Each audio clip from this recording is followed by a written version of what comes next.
Hello everyone. So we can start the talk now. Can I request all the speakers to turn on their cameras?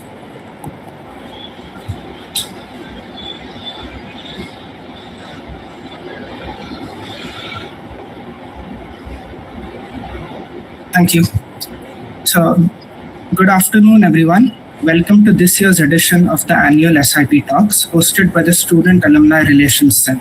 I'm Ayush and I'll be hosting today's talk along with Arpana and Ansh. For those unfamiliar, SIP stands for the Summer Internship Program, an opportunity facilitated by the college for students to explore a wide range of roles across different domains in the summer of their penultimate year. But as with any internship process, figuring out how to prepare for the interviews, build the right kind of experience, work on relevant projects, and navigate the overall process can feel very overwhelming and intimidating.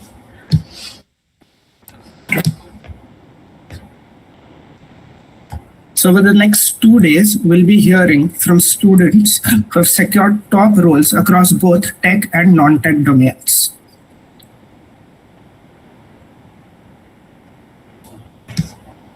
They'll be sharing their preparation strategies, experiences, and insights in the hope of making the SIP process a little less daunting and a lot more approachable for all of us.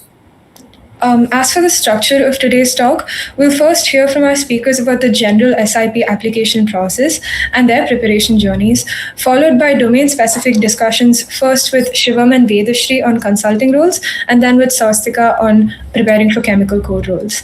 Let's get into introducing our speakers now. Today, we have 3 seniors with us who've each had a pretty remarkable run on campus. Our first speaker, Vedashri, is pursuing a dual degree in biological sciences and CS and was the coordinator of the dance club during her time. This summer, she's taking on a summer associate role at BCG, one of the top consulting firms in the world. Our second speaker, Shivam, is an MSc Economics and CS student who's been the student senator, coordinator of AUGST's student team, and the chief coordinator of Abhivyakti. This summer, he as well is going to be joining BCG as a summer associate.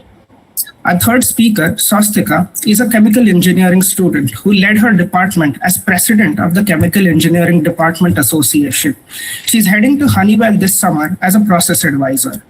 We hope today's session gives everyone here a clearer and more grounded understanding of the SIP process with the help of our speakers today. Without further ado, let's begin. So starting with our general questions first, this is to all the speakers here.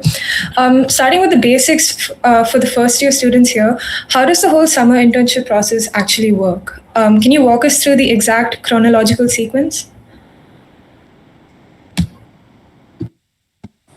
Basically, companies arrive, they ask, there's a different process for every company. A usual process for IT, non-IT companies includes either an OA or resume shortlisting, and after that, there's an interview. That's the general process that all companies follow, starting June, July for applications. All right. And for someone who has no idea for whether they want to go into consulting, corporate, core, non-core, tech, what's the most useful way to figure that out before applications open? This is a question to all of you, if any of you have insights to offer on this.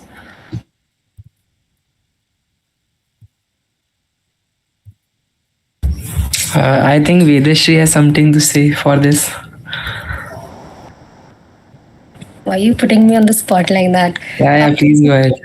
I think if you're in your first year or first year, right, you still have time to figure out in the next year what you like. Try different things, try case competitions if you want, try hackathons if you want, figure out what really excites you and then apply to companies accordingly. The next question again for all of you is, have you done any past internships? And if yes, how much did they help in you landing an SIP?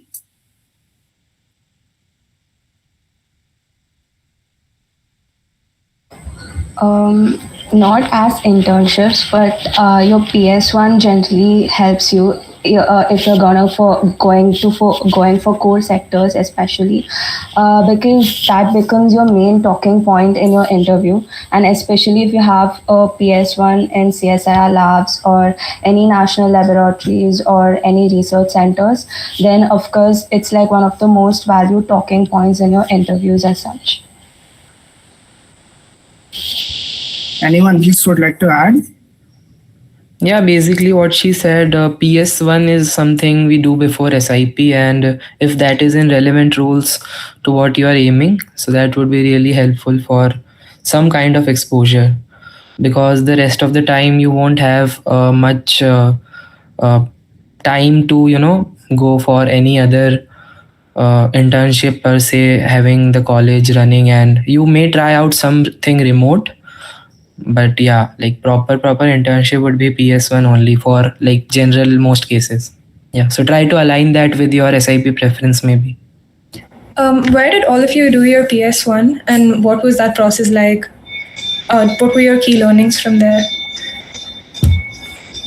So ठीक है, I'll go first. PS1, see what our seniors told us and what might your seniors tell you, that it's like just a formality or something, and which is very true to a certain extent. But having said that, the PS1 would be the only internship on your resume if you are applying like in third year or fourth year. So although you might undermine that initially, that what am I doing, what rural area they have put me to, whatever concerns, but again, like when you have your resume prepared like for any company, that would be your savior, that would be the only pinch of experience, except your PORs etc., that is on college thing, but industry experience would be the PS1. So rather than yearning about it or crying about it, just try to make your head to what best you want to, or what best you think right now is your interest, and try to do that with whole heart. Maybe that turns out a good experience for you. So yeah, that can be the best advice, because they are charging you money for PS1 as well, and there are a lot of other things, so why not use it to your benefit rather than just crying 2 months. So yeah. Yeah, I would like to add on to that, like exactly like Shivam said, when the job applications begin or summer intern applications begin, what happens is a lot of people forget what happened in their PS1 because they weren't paying attention, because they don't think it really matters, which might be true at that time, but later you're going to need those key learnings very well. So please try to at least make sense out of it once it's over, and keep it somewhere ready so that you can refer to it later. I know that even I had an online PS1, so it really wasn't as technically sound as it looked on my resume maybe, but you have to polish it in a way that you can put it on your resume as an internship experience. To follow up on that, what you mentioned about the online PS, do you guys have any insights on like an online PS1 versus an offline, the advantages and disadvantages, other than the obvious for all of them? I would prefer an offline PS instead of an online, because it's like very fun and you get to meet your other people also, like from other campuses, you know what their culture is like. So I did a PS in IGCAR. It's an atomic research center, and there were like around 50 to 56 people, and that too from Pilani as well as Hyderabad campuses. I got to meet a lot of them, and also you understand that even their academic curriculum is different. Like whatever, and also since it was a research center, we had like people across different disciplines, like from computer science to chemical, and spending time with them, learning with them, it's all fun. So yeah, I would always prefer an offline instead of an online one. Any other points the rest of you would like to add for, say, consulting roles? How it affects? Now, I had a question for the people doing a consulting SIP specifically. You said that you should align your PS1 with the SIP you want to land. But in your PS1, do you get consulting companies or consulting roles? Right? Can you apply for that? Because I'd like to take this by starting that when consulting companies come for summer internships, they know that you're just done with your second year or third year for dualites, right? So they don't expect you to have a lot of experience in case competitions or consulting roles. What they look at is your diversity of your portfolio. They look at your ability to, like PORs, they look at on the resume mostly. They look at the CG, they look at how you've conducted yourself throughout the college on 1 or 2 pages. So doesn't matter if your PS1 actually aligns technically with the consulting role or not, but you should put it in a way that puts forth your strongest points on the resume. Okay. Next question is again for all of you. When did each of you start directly or properly preparing for an SIP? And looking back, what do you think is the ideal time to start?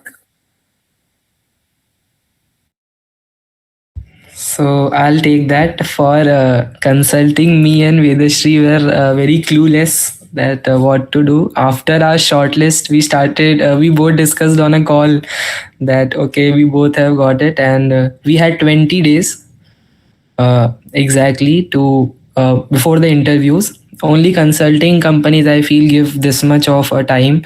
Else, if there's IT roles or maybe chemical also, I'm not sure. But the shortlisting happens and the process is very fast, like 2-3 days, 2-3 days. Interview 1, interview 2, whatever. So for consulting, they give like a good 20 days after your shortlist, so that you can make yourself comfortable with the what are cases, what type of cases, and etc. etc. So we both were not so exposed to consulting. Other people might be, but after our shortlist, the 20 days, we put in good efforts, I feel, genuine efforts, and we talked to seniors. We did cases together as well, and with other people. With the companies which shortlist you give you buddies. Like at least for BCG, they give you a BCG buddy, so they help you prepare. They try to make you comfortable with the lingo, with the environment, with the kind of questions that might be thrown at you. So yeah, that way 20 days I don't think so are enough, or like it's not ideal time. It should be much more, but if you put effort in 20 days, you can try to land as well. So yeah, the sooner the better, but yeah. For chemical, it was completely different. Like we didn't know that the company was coming in the month of August. So what happened for the previous year was they came in the month of August. They took their OA also in the month of August, but the shortlisting and all of those procedures were carried out in the month of January, which means like there were like 6 whole months for them, because they didn't know if the company had come or what exactly happened with the company. But for us, it was like if I remember correctly, it was around the last week of August they came. We were informed like 2 days, like Honeywell is coming and you have to upload your resume on Superset. So I was just preparing my resume. Then I was like contacting a lot of seniors, how to go about it and all. And after that, I guess they gave us around 4 to 5 days. And then we had the online assessment, and within like 2 days we had our shortlist coming up and then the interviews. So when did I start preparing? So we know that the companies would come in the month of September, so I guess 1 month is more than enough for anyone. Like if you're going to be very much concentrated on what you want, yeah, 1 month is fine. You said something about Superset. So can you explain what that is? And So Superset is basically like all of the colleges would have a common platform wherein you would be able to see like what companies come, basically what like for example, let's say Honeywell, right? So you would have a job posting in there. So you would see Honeywell, which branches they take from, what are the job postings, what is the stipend, and then you will have many sections. So basically, I guess you guys would also have like so basically you'll have to upload your resumes in there. You have different columns wherein you'll have to fill all of your information. It has to get rechecked by a corresponding officer. So I guess for us it was in the month of May, like May end, wherein we were asked to log into Superset. So the details would be given by college mail only. Like they'll ask you to fill in the appropriate columns, and after you get the resume, you'll have to get verified and then just upload it. So after you get uploaded, everything else is done by the PU as well as the company. Okay, moving on to our next question, getting a little bit more in detail on what we've already briefly touched upon, could you walk us through the exact life cycle of how your company hired you? What were all of the different rounds involved? Say, even maybe explaining this whole BCG buddy thing a little more, and like what was the shortlisting criteria? Maybe each of you could give us your insights on your respective companies. Okay, so there's BCG. For BCG, this was the first company that came for SIP. So as soon as PU told us to, fill the details in Superset, as Swastika mentioned. So once we were like filling the details, by that time only, by the deadline only, the BCG like arrived for SIP. So once a company comes for SIP, it is listed on your Superset that okay, this company has come. You get a mail from PU as well, and there's a group made by the ICs, which are internship coordinators or like whatever concerned PUR holders. PU coordis also might be involved, so they make a group. So some updates are there on the group as well. So it won't happen that you won't be informed that a company has arrived or something. So there are 3-4 different modes of communication that you will get. So once a company comes, they keep a deadline of a day or 2 days, maximum 3 days, like less than that only, depends on the company and PU. So you will get like X number of days or some period to submit your resume for that company. So for every company, you can submit different resumes, given that you make all your resumes verified before submitting. That PU does not would not motivate you to do that, but you can, like in a case where you are applying for a consulting company and next you are applying for IT company. So I won't recommend that you have the same resumes for both of them. So in those cases, you might mail to PU queries and everything that okay, I have changed my resume and aligned it to company's preference, so verify the new resume. So this was the resume shortlisting part. So once before the deadline, so you apply for the company, applying on Superset portal. Okay. So for example, you have applied now, the company, depending on whatever their timeline is of internships, they might take their sweet time to shortlist the candidates. Some do it like by the evening, some take a month or so, some take 2 days, 3 days. So completely depends on the company. So for BCG, I guess it was good 15-20 days if I'm not wrong. So randomly we get shortlisted on a day, like evening. PU will inform you that okay, you have received a shortlist from this so and so company, and they, whatever information they have received from the company, they would communicate it to you. So we were informed that okay, so BCG has shortlisted you today, and you will be having a pre-placement talk. So generally companies would hold it so that they can brief you about them, their like whatever they are offering, what is the program, how long it would be, so and so for each company. So for BCG, we got a shortlist call, and the same evening we had a PPT, pre-placement talk or pre-SIP talk, whatever. So in there were a lot of BCG people who were from BITS Goa. So they try to align the people of your same college for you, so that you can have some conversation, some connections to them.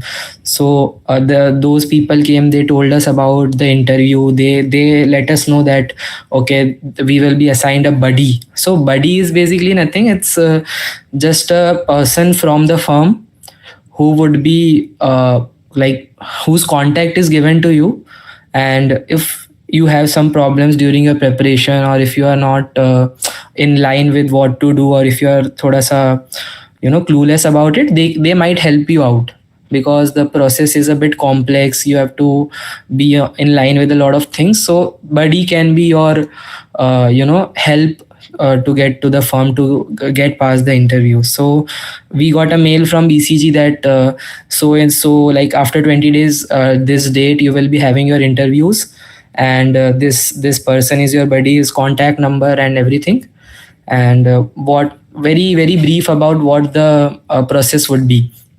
So once we got that, we talked to so it's a general thing that if you get shortlisted from an ex company, you contact the seniors of that company, that what was the process, how did you get it, so and so. So we did the same, and we had buddies also, so that made our lives a bit easier. I don't think any other company has this buddy system, so it was only a BCG specific thing, so won't be relevant if you apply for different other IIT companies. So the normal thing would for you would be to contact the seniors who are in the same firm or who landed SIP in the same firm in the previous years.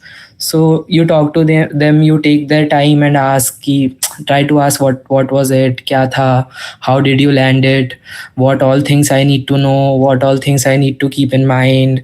I have like these many days, so what should be my priority, how should I align my preparation, what would it require, and so and so and so and so, whatever you have questions about. And thus you start preparing. For consulting specifically, I would recommend you do as many as mock interviews as possible with your seniors, with the people you get shortlisted. So me and Vedashri used to do a lot of cases together. So she would do a case with me, I would do a case with her, so that way we prepared. And you can do with seniors as well, other people as well, whoever you are comfortable with. And after that, for BCG, we had interviews lined up on like 8th of August, 18th of July, we got shortlisted, and 8th of August, we had our interviews. So they you have to wear a blazer or something. 8th of August was the date our campus reopened. Like you all might were there from 1st of August, but for us the campus, like the registration day was 8th of August. So we just came a night before our interviews, and so we were called to PU for interviews like around 7 a.m. So we were very ready, wore a blazer and everything, and we went. So there's a room allotted to you in PU wherein you can give your interviews. It was online for us, but we sat in PU with the setup and then gave the interviews. So now interviews are something they would, pipeline it for you according to them, and it won't be very same for everyone. So they take interns from like all over India. Okay, so they might schedule for, let's say, 8th of August could be for you, for IIT Kanpur, for let's say 10 other colleges. BITS Goa and BITS Pilani would be together. So the buddy also you get would have like 3-4 mentees, which might be you, 2 people from BITS Pilani, 1 from IIT Kanpur, or whatever. Like it's their allotment. We are not involved at all. So that day they will just have a WhatsApp group added with you added, and they would just inform, okay, for example, Shivam, you will have your interview in 10 minutes. So I don't know when it would be. I just have to take the phone and just wait in PU that kab aayega. So so they call it 7. So my first interview was at 11:50 a.m. So 4-5 hours I was just sitting ki hopefully they will take an interview. So I think for Vedashri it was a bit very early in the start only. My first round happened at 9, and then second one happened at 1. So by the time Shivam's first round happened, a few people were done with 2 rounds. So it's very arbitrary. Don't tell yourself that just because they've been called for a second round, that means yours didn't go well or anything. There is no logic that we can figure out to that from our end, right? There is some logic they are using for it. Also, I want to add one point. Shivam wore a blazer. Everyone doesn't have to. I didn't. So then don't buy a blazer if you don't have one just for that. But if you are confident enough that you will clear it, then you will have to eventually. So, dekh lo.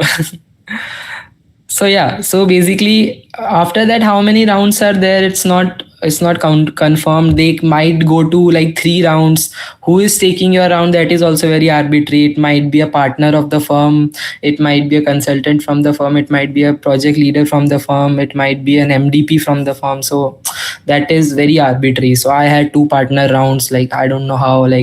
And other people had different kind of people taking the rounds, and number of rounds are also not fixed. So, but one thing is fixed, that all things would happen on the same day. So for BCG, if they have scheduled your interviews on 8th of August, so 8th of August by 6 p.m, you will be done with everything. So yeah. That And you'll is- also get to know on that day itself by night Yeah. if you've gotten the internship or not. BCG does everything super fast, so they won't leave you any space for contemplating whether you are getting it or not. By the time I woke up after the nap I took after my interview, I already knew the results. So. Yeah. So that is about our experience. That was really in depth. Thank you for that. Swastika, would you like to add for the chemical? Yeah, it was very similar with chemical, but it's just the process was different. So first we had a PPT, that's the pre-placement talk, and it was like available to everyone. So there was no resume shortlisting first, it was just a PPT. And usme they'll first brief you about all of the roles. So Honeywell, it came for both chemical and mechanical people. And the roles offered for chemical and mechanical was also different. So talking from a chemical perspective, there were 4 roles. One was a process advisor, second one was a design engineer, third one was a digital executive intern and digital engineering intern. So in the pre-placement talk, they'll brief you about what is the role and what you will be what they'll expect of you in that particular role. And in Honeywell, it's like those people who speak for the role, like the speakers of the session will be the interviewers for the interview also. So it's like expected that you ask a few questions at the end of the pre-placement talk so that they know you have a better networking connect with people also. So after the pre-placement talk, they'll roll out a form, a Google form. So in the Google form, you will have to basically fill in your preferences. So what is the first priority of your what job role do you want to go for? So for me, it was process advisor first, design second, and then the digital was third and fourth. So after the Google form has been rolled out, there will be a resume shortlisting, and after the resume shortlisting, there will be an OA, and after the OA, there were 2 rounds. So the first round is the technical round. So as for consulting, it also happens in one single day. So the technical round will be like different for different roles. There'll be different panels. So here it was 4 different panels, and there might also be possibilities that placements as well as summer internships for Honeywell, they happen on the same day. So placements will go first and then the internships start. So for us, they asked us to come at around 9 o'clock or 9:30, and my interview was actually at 5:30. So it was like more than 6 hours of wait, but again it's very arbitrary, like you don't know when you will go into, like I was actually done at the end of the day ki I just want to give the interview and then go. So after the technical round, there will be a HR round. So in the HR, they'll ask you simple HR questions, and after that there might even be a GD or a group discussion round, which didn't happen for us because of time constraints. But again, all of the people who get selected in the technical round, if there is a GD, they'll have a GD and then the HR. So this is the process. All right. Thank you so much for that insight as well. Now we'll proceed into maybe segmenting this talk into having the first couple of minutes where we specifically ask questions to Shivam and Vedashri regarding consulting roles, and then we'll give the next couple of minutes for chemical core roles. So starting off. So Shivam and Vedashri, if someone wanted to start preparing for an SIP tomorrow, what is a roadmap you would give them? What is something they should do? What is something they should ignore? And what resources they can use? Okay, I think this answer differs for the year that person is in. If you're in your first year right now going into your second year, you still have a lot of opportunity to explore whether you can do a POR, to do case comps, hackathons, all of that. So I would say use this year to maximize your exposure to different activities so that some of it amounts to something that, gives you the experience that consulting prioritizes, that is exposure and diversification, right? If you're a secondary that is going into third year, I would say focus more on the technical aspects now, like case competitions and getting some certifications through the case competitions. That is the roadmap I would say right now before any shortlist comes. You can also prep according to the interviews, like do frameworks. There are different websites for that called Case Competition, Crack the Case, etc. You can start with that right now a little so that when the shortlists come, you are not completely in the dark on what has to be done. But otherwise, I would say once the shortlist comes, getting into the full prep is much more productive than doing it all around the year. Shivam, what would you like to add? Yeah, completely agreed. So just try to be familiar with the lingo. Just try to be familiar with the framework. See, after we have joined, okay, so it's been 5 days we have joined, okay, BCG. We are at BCG right now. So the thing we realized was it's not always about landing the roles. It's also about, how much are you up for it? How much do you like it? Would you be able to contribute in it? So these are the things as students we are not so thoughtful about. We are like कि कुछ भी मिल जाए, then we'll see, है ना? So it's not the same later. So if you are a first year student, you have a lot of flexibility as to like the things you can try. So if you can gauge your interest, if you can put your mind to, okay, this is something I want to do and I like as well, then you won't have double questions after joining, or not that we have, but just you won't have. So that is something you should focus on. And if you have a liking, then automatically you will put in efforts to that. And just read about it, just be more aware, just connect to people in the domain, just align yourself with the mindset more, rather than doing the prep or reading something, doing something, especially for non-core. See, IT and all, you do DSA, you have to do 10 other things. So that when you all have talk about that, of course they will tell you. But for non-core, I can say that it is more about understanding the lifestyle, understanding the pressure, understanding the kind of work you will have, the kind of mindset these people have, the kind of hours they have to put, and so. So yeah. Yeah, I would like to add to that just don't go by the company's label or like the prestige. Actually talk to people who are doing it or have done it. Figure out is that something you really want to do, if that's something you'll enjoy.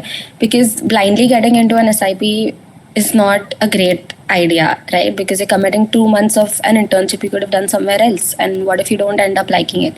So I'll say that is the part of roadmap or prep, important milestone that you have to do, is a thorough research on what the opportunities are even after you do the SIP on both ends, whether you get the PPO or not, right? So how it affects your further opportunities also, I would say you need to research a lot, especially for dualites, because if you're doing an SIP, you don't get to do the first semester PS2 through the PSD, right? So if you're up for getting a thesis on your own, if that is something you would enjoy also. So right now, Shivam will be doing an economics thesis at Christ University in the next sem, and I'll be doing a computational biology thesis at IISc Bangalore. So that is something we both enjoy, and that's why it aligns with the fact that we got this SIP, right? If that was something we didn't enjoy, the next 5 months would have been hell doing thesis and research at a university or on campus. So I'd say please think about it अच्छे से as dualites, even as singleites, because then you would have to stay on campus in your 4-1 as a singleite. So yeah, reach out to seniors, reach out to alumni, reach out to people in BCG that you know somehow, and get an idea of how everything works. That was a lot of new insight. Like even the whole dualite thing, I think that's something that we were going to cover. Really sorry to cut you out. Yeah. For the dualite thing, this is something I just wanted to again mention, that SIP for dualites is not very easy. It's not very in line with the degree structure. So because CBCG was the first company, you are a student, you get an opportunity at hand, and you are like just grab whatever you can get, or like make the best out of it. But it's not very easy, landing is hard. I'm not talking about that part. Like after you have landed that, so it would be like just sacrificing your complete 5-month PS2 Sem 1 for 2 months of an SIP. So you can't do for dualites. Just think it through. See, SIP pehle aayega, but don't be like jumping onto any SIP just because it's there. It's for you to apply. Okay, so if you apply, if you take it, then you can't sit for PS for the Sem 1. And abhi it might not sound very like, so what, it would be looking like so what. So staying 5-1 on campus, we both aren't, but that might be a possibility for you, that you have to stay 5-1 on your on campus. That is, the thought of it is not something I would ever want to, honestly. And that sacrificing 5 months of and a good internship opportunity through PS for SIP is something. See, I won't say ki don't do it, but weigh it very, very well. Like that, what are the pros, what are the cons? Do you have something, some thesis already in mind at some university, which you will be doing in 5-1, or you are so attached to the campus, or you like the campus so much that you are ready to stay as a 5th year student on campus?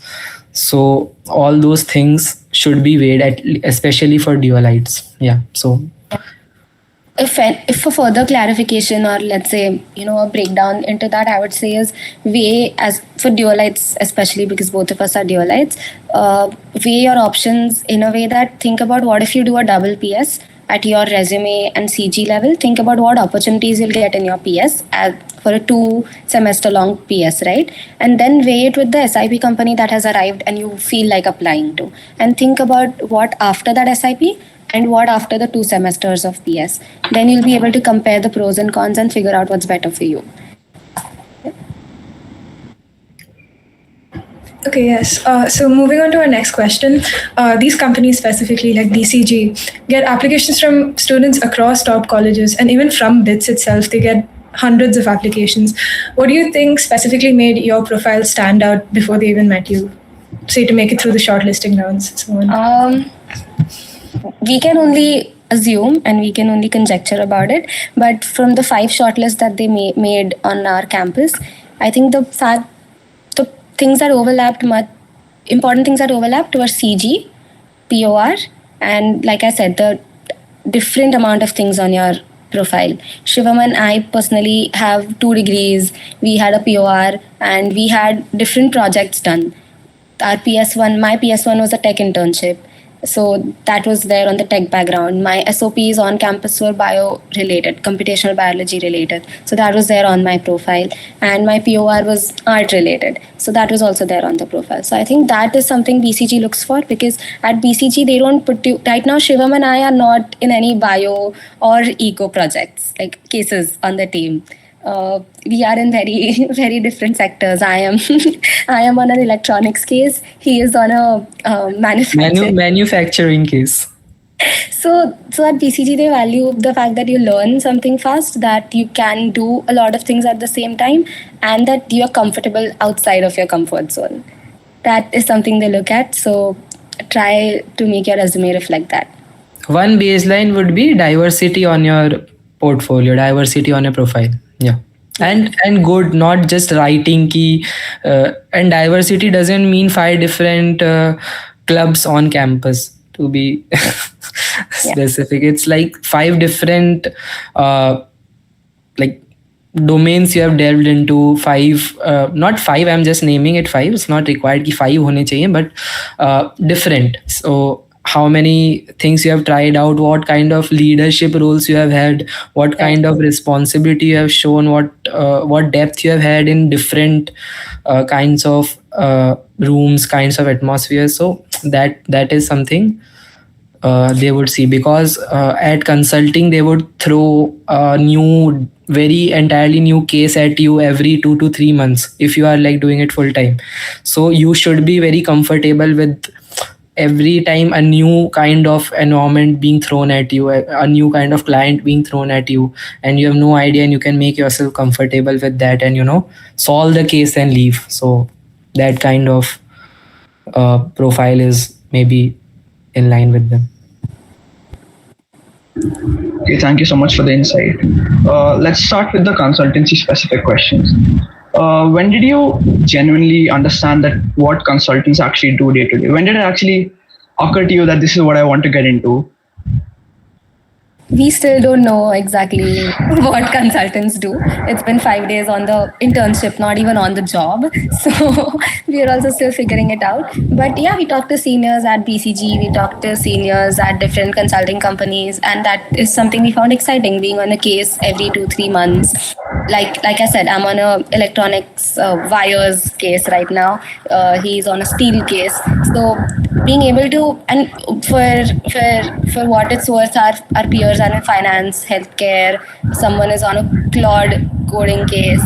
So the diversification of that and the excitement of getting different things all the time to do and having to do them is something that you should keep in mind for that.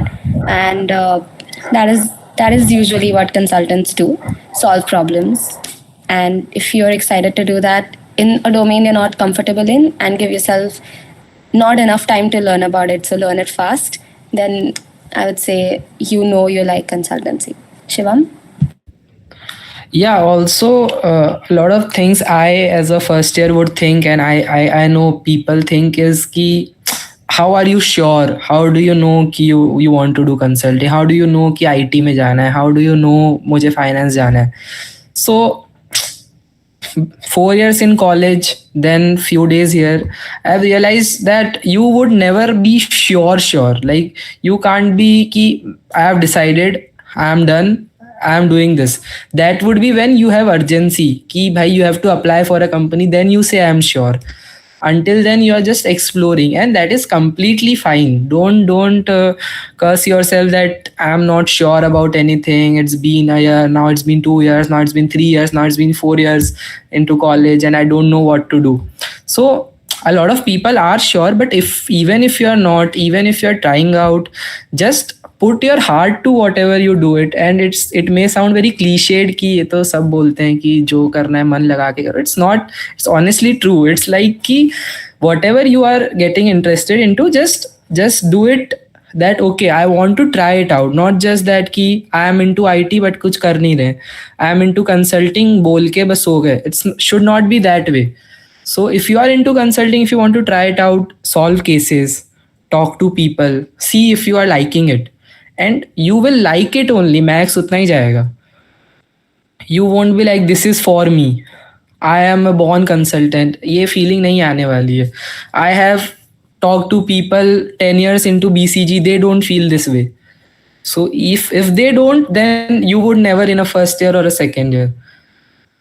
The coders now, they use Claude every time, so they would never feel like I'm a born developer, I'm I just want to code it up. They would always feel like I'm not good enough, I always use AI for it. So it's not necessary to be sure. Just try things out and see where your luck ends. Yeah.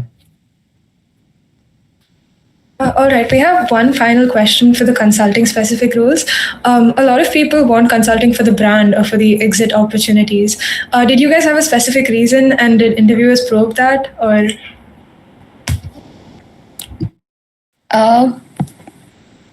Exit opportunities exist after 5-6 years into BCG. So if you're joining consultancy at the summer internship level for that, I would say take a step back and do whatever we've been telling till now to figure out if you really like it. So I don't think exit opportunities is something we should be worried. Even we should be worried about right now. Right now, our concern is getting a PPO or further options, etc. So, Shivam, how did we know you wanted to do consulting? So we didn't. That is what I have been telling you since the start. So we didn't. Like the company comes, they have a JD, job description, uploaded on Superset. You read that, you see the stipend, and believe me, like if here are 85 of us, 83 would do that. Your interest would take a backseat. That would be a priority too. You will see a stipend, you will see the kind of company that is, you will apply. Okay, so college students work this way only. So apply. Even if you do that, it's not wrong. That is what I'm trying to say. Just try to love what you do. And exit opportunities would be then when you don't like consulting and when you are like, I'm not able to take this. So jab wo hoga, then see that for it. For now, if you join something to exit, to take a good exit, then you should, again, as Vedashi said, take a step back and the thing you are trying to exit into, just join that. So yeah. Yeah, I would say that, like he said, read the job description again, just talk to your seniors, figure out if you really like it. Don't go for the brand. There are other companies that are also very well established that come to our college, right, in other sectors. So just go for that established company in that sector. If you are into this, then yes, obviously BCG is one of the top opportunities to apply to. So go for it. If you're not sure, go for it. Okay, thank you so much for that. Now let's jump into chemical specific questions. So, Swastika, can you explain what exactly your interview was like? Because I feel like it's really different from maybe a consulting or a tech interview. What kind of questions were they asking, or what was there like? What kind of rounds were there? Were there behavioral rounds, or maybe just asking about your coursework? Can you walk us through that? Yeah, sure. So, every interview starts with an introduction, right? So people might ask you, like, you prepare a good introduction and go. But for me, it was like the other way around. He asked me that, I have read your resume, so I know everything about you. Tell me something that I don't know about you so that I can figure out who you are. So I was like, okay, like you just tell him. So I just told him that I'm a very creative person, artistic person. And then I kind of, told him about my PS1 and stuff. So as I told earlier, PS1 becomes your main talking point in the interview. He was very much interested in what I did because it was an atomic power plant, a nuclear power plant basically. So of course I explained what I did. And then he, asked me questions about, what did you actually figure it out? Like, what did you learn from the project? So for chemical projects, make sure that you quantify what you have done. Like, you need to reach a conclusion, like what you have learned from the project. So after that, it was so he asked my favorite subjects. So basically in superset, there would be a section wherein you'll have to put in your subjects, your core subjects. So make sure that you just fill in the subjects which you are 200% sure. Like for chemical people, we have mass transfer, heat transfer, thermodynamics. I wasn't sure about thermodynamics, I didn't put it. But if you're putting thermodynamics, make sure you know the core terms related to it, like what is fugacity, what is van der Waals equation, because they might question you on that. So he asked me what my favorite subjects were, and he asked me to rank them from 1 to like from the starting order. I said like fluid mechanics and all of them. Then he asked me what is the least favorite subject. So I also told that heat transfer is my least favorite. And then he started questioning me on heat transfer. I should have done it like basically the other way around.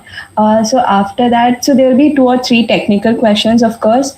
And if you don't know an answer, then you should like just tell them that you don't know, because in chemical what happens is that they will always navigate you through the question and they will help you answer the question. And for the roles, there are like different questions. So for my role, it was basically troubleshooting based. Like what will happen in a plant if you do this? What will happen if you increase like the condenser duty or the reboiler duty?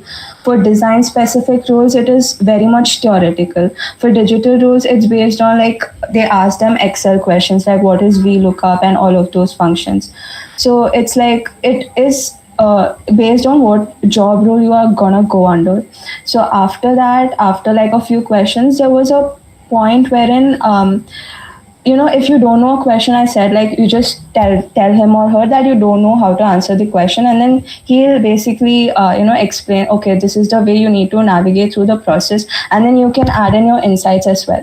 So it makes the interviewer key, okay, she is also interested in troubleshooting and all of those. You just try to during your interview process, you just make sure that convince them that you are interested for this role, right? And then at last, there is a point wherein you can ask the interviewer questions. So as I said in the pre-placement talk, he might have said like a few, he might have told him about himself, his experience. So I just questioned him on his experience and all of those. So, so at the end of the day, the interviewer doesn't expect you to know every answer. He just expects if you're able to deal under pressure, answer under pressure and all of those. So you just need to make sure that you convince them, yes, I'm fit for the role.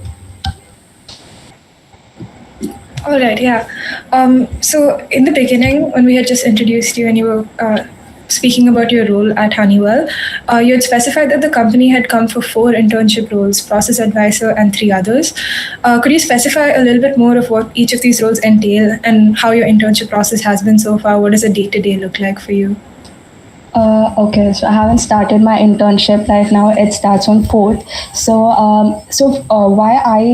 there were 4 roles, right? So I applied for process advisor because it's like 100% travel job. So what a process advisor is like, so let's say you start a plant, okay? So Honeywell is basically a licensing company, okay? So they give the license technologies to, let's say, Reliance, okay? So if the Reliance plant wants to start any new plant or any new technology or something like that, they'll approach Honeywell. They'll ask Honeywell, what are the equipments, what should the starting process be like. So Honeywell sends process advisors to commission the plant. Like, they will be the people who will start the feed first. They will ensure that everything is working properly, if the conversion is achieved, if the yield is achieved. And then, let's say in plants, if they are not working properly, then you'll have to go and troubleshoot it again, ki where are the errors coming from. Or if there are, in specific plants, we need to load and unload the catalyst. So process advisors help in that role. So you'll have to travel like from one plant to another plant, and then you basically troubleshoot problems. So this is what a day in a process advisor looks like. For design role, it's like a 9 to 5 desk job. So what happens is that, so now the process advisor, you will have to hand in the equipments, right? So this is the design of the equipment. So the Reliance company comes to Honeywell and says, this is the feed that we are using, this is the conversion we need, please design the equipment for us. So the design engineer basically, puts in all of his chemical knowledge to design the equipment, let's say heat exchanger or the pump or everything. As far as digital roles are concerned, we have 2. One is the executive role and engineering role. So in chemical also, we use specific softwares like, most of the chemical students know, we use Aspen and COMSOL. So digitalizing the entire process is with digital engineering. So you basically use Aspen and COMSOL to basically digitalize the entire process. And as for the digital executive, it's like maintaining the relationship with the client as well as the company using the digital means. So that's the all 4 roles. Yeah. All right. For our next question, we wanted to ask, did you do any additional certifications or industry reading that helped your profile stand out? No, like my SOPs did matter a lot because I was working in computational chemical industry. So I already had knowledge of MATLAB, Aspen and COMSOL. So all 3 of them were also there. And then for my informal projects, BITS has this thing called Sparkle. So wherein you basically engage with the professor and then help him in his project. So I had also put Sparkle project in my resume. So it was basically dealing with extraction of materials from red mud. So, I was just in my 3-1 and I had like 6 projects in my resume, and that made sure like my resume completely stood out from the rest of the people. Yeah. I think Shivam and Vedashri can also answer this one.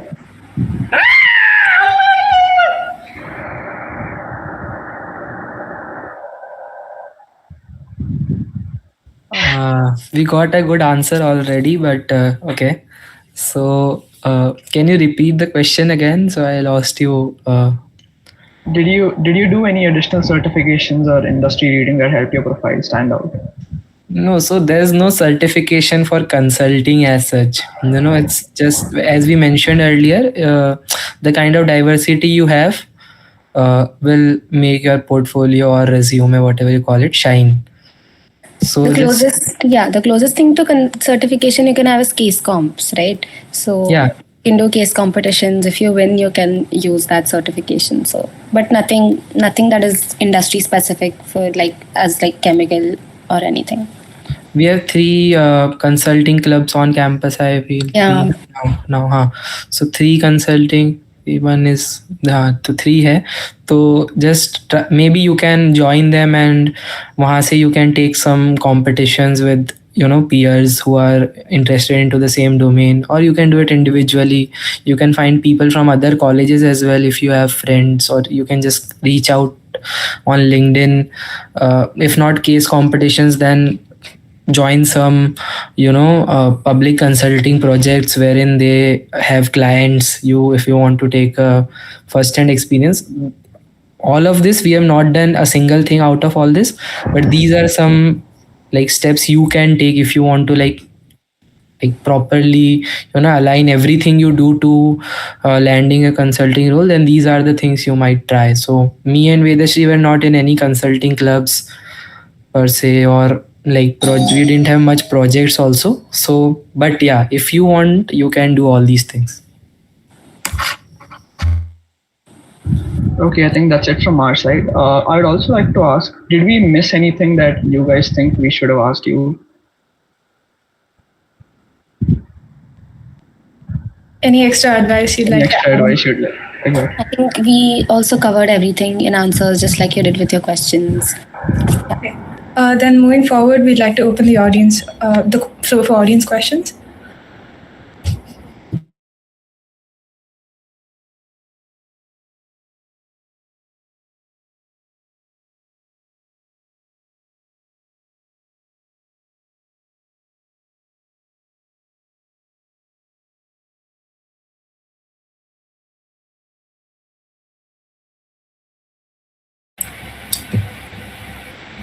The audience can put their questions in chat, or they can open up their mics and speak, whichever way they like.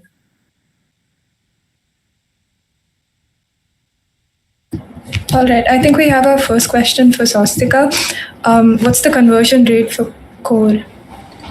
Actually, it's pretty high. It's last time it was 75% for Honeywell. So yeah, conversion rate for PPOs for core is very, very high.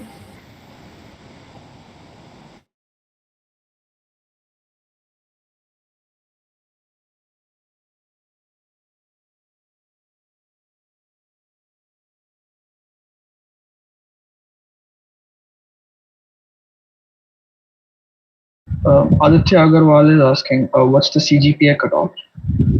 I think it's common to all.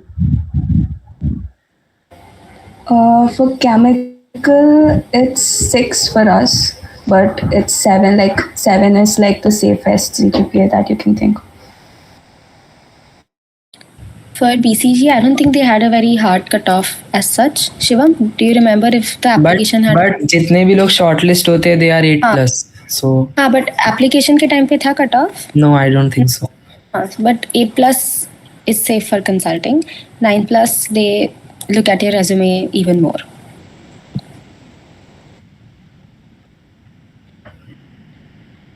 Nine is not required, huh? Just she had 9, so she's saying, but yeah. Even Yeah, so 8+ is safe. 7.5 also, I think somebody from Pilani 7.8 or 7.9 had a shortlist last year or something. even So it's- 7.5. Yeah, so it's not a very hard cutoff. It's just a safe boundary. Yeah. Yeah.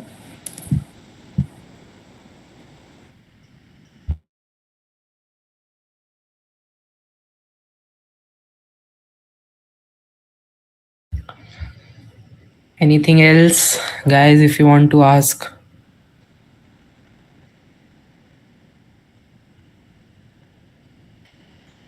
I think one question that some of us were also curious about was, were there any other companies that you also applied to in the SIP process? Did you face rejection at any point? How's that? PCG was the first company that came. So we applied to that. I think after that, a few companies did come, but we didn't get to sit for the OA because the VCG process happened before that. So we didn't sit for any other companies, at least me and Shivam. Swastika, how- Yeah, sorry. Yeah, like for Honeywell, I mean, it was the first chemical company, and I guess the only chemical company, like main company, which came. So yeah, I just would answer the questions. How many people did Honeywell take and how many people appeared for it? So from chemical side, there were like 27 people who appeared for it, and they took 4 of us. For a first year student who is in chemical engineering or a similar branch and is genuinely interested in core, what would you tell them to do right now to be well positioned? So to be honest, I guess you get yourself involved in SOPs and projects. So there are lots of professors in chemical department who are giving informal projects. So I guess if you do more projects under them, and then it's just, again, you can write it in your resume, and also it would be a talking point in the interview. Yeah, so that's it.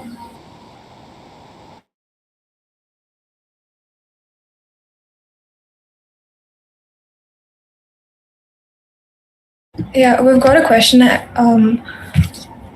One more question from our side would be for all, I think more for the consulting roles. What kind of questions came up repeatedly across your interviews, and how did you prepare your answers such that it didn't end up sounding rehearsed? And so, obviously, the most common question coming in all interviews is why BCG, why consulting? And when you get shortlisted and you're prepping for it, you will have resources where you can refer to on how to answer those kind of questions. I would say you have to rehearse it. In an interview, it feels very pressurizing to come up with an answer on your own sometimes. So it's always better to rehearse it, but read the room and change few things here and there. If you've discussed something with your interviewer, like 5 minutes before, you can incorporate that in your answer. So I would say that if you're smart enough to remember the context of the interview going on, you'll be able to answer those questions even if you've rehearsed them properly. That is one common question that was there in all our interviews.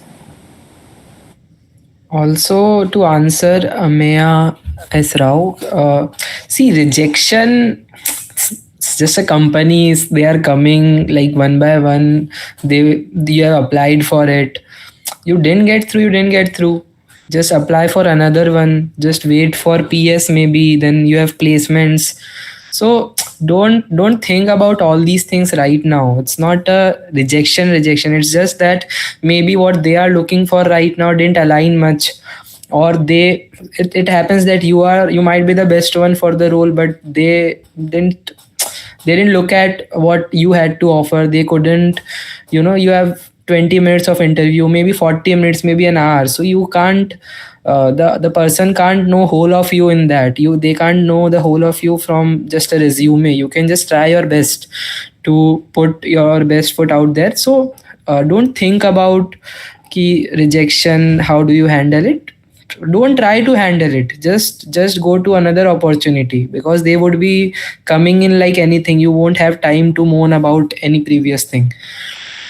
So while you are at college, just enjoy, just try to apply, just try to explore. So don't think about all these things. Aside from consulting, product roles, as far as I know, there are no product roles for SIP as such. You have consulting BCG. Now I think PNG has also come. So these two companies, and then there are no consulting roles as well. There are no finance roles in SIP or placements. There are no consulting roles. In placements, you will get business analytics, PM, that is product management, project management, and some different lingo around that. The role is similar to that. So yeah. You'll also get those roles in PS. Yeah. And honestly, for PS, these kind of roles have been increasing. So earlier you didn't have much product consulting or these kind of roles or non-core per se roles in PS, but nowadays like a lot of companies have started coming for PS. So yeah. Yeah.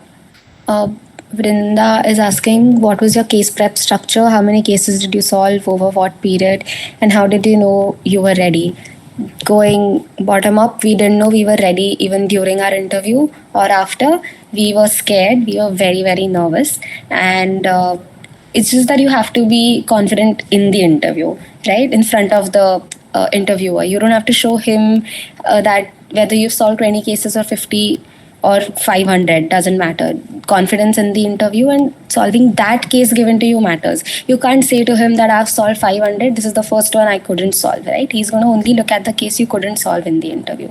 So I would say don't think about the end results so much right now. If you feel ready and all, keep doing cases every day. Some days you'll have the bandwidth to do 5, some days you won't have the bandwidth to do even 1. So give yourself the break, keep preparing for it consistently. Like Shivam mentioned, do it with your buddies, do it with your seniors, do it with your peers who got shortlisted, do it with seniors who got shortlisted but didn't get it. Their perspective also will matter a lot in what went wrong in their prep maybe, or what went right in their prep, right?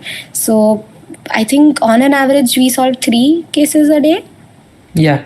More than 50. 50, Yeah, 50. total I think we did 50-60 cases in those 20 days, and some of them we did alone. We're talking about 50 mocks, not cases. 50 mocks. Huh. And apart from that, reading through case books and all, we are not counting them as cases as such. So that all those resources you'll get, don't worry about that. Buddies will reach out, they'll give you the resources. Seniors who you ask will definitely give you the resources. And even BCG sends over a few resources when they shortlist you. So that is BCG specific. Case prep structure.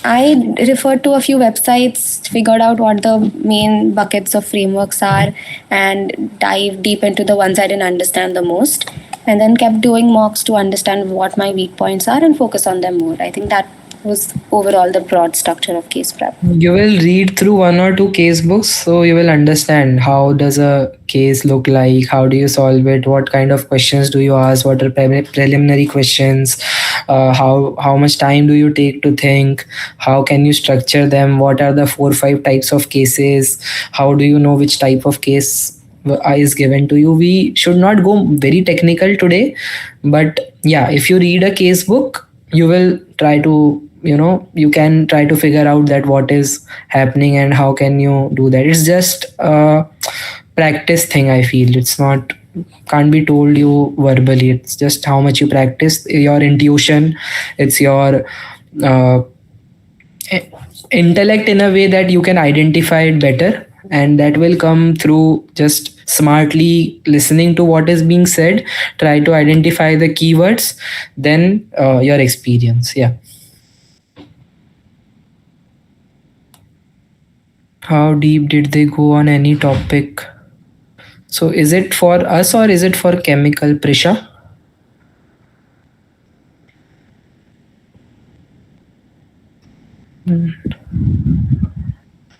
Now with I think that question was for Swastika.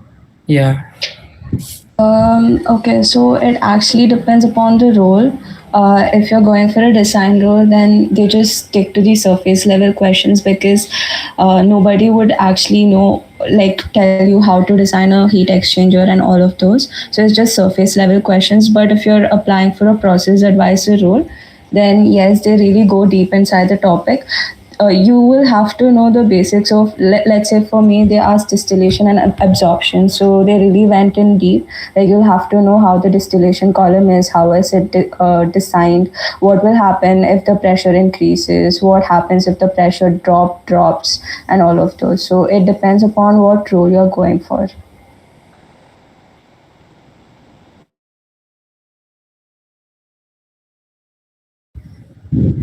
Okay, Kanav asks, now with SIP done, how are you thinking about your 4th year internships and placements? I think this is for Swastika. Yeah. Okay, so in SIP, as I said, the PPO conversion is very, very high. And for placements, again, Honeywell is the only company which actually comes for chemical placements as far now. So for placements, again, they came for these 4 roles only, and then they took a good amount of people, because there were 12 people who actually sat, and then around 7 people, they took for chemical. So yeah. And for PS opportunities, PS2, chemical core, you have like 5 to 6 good companies coming in. You have Grasim Industries and all of them, like Aditya Birla Group, and all of those chemical companies also come in.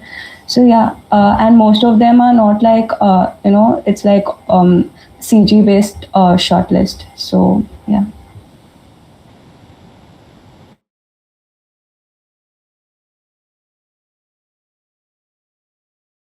So to answer Atharv, I feel for us it was only BCG, but now PNG has also come for SIP, so you can count it too.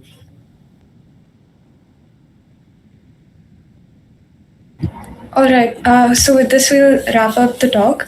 On behalf of everyone here, I'd like to extend a sincere thank you to Swastika, Vedashri, and Shivam for taking the time to be with us today and sharing their experiences so openly.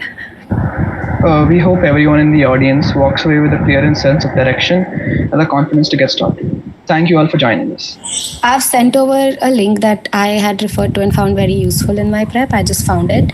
So maybe you can refer, find out if you like it, and continue. Thanks for inviting us.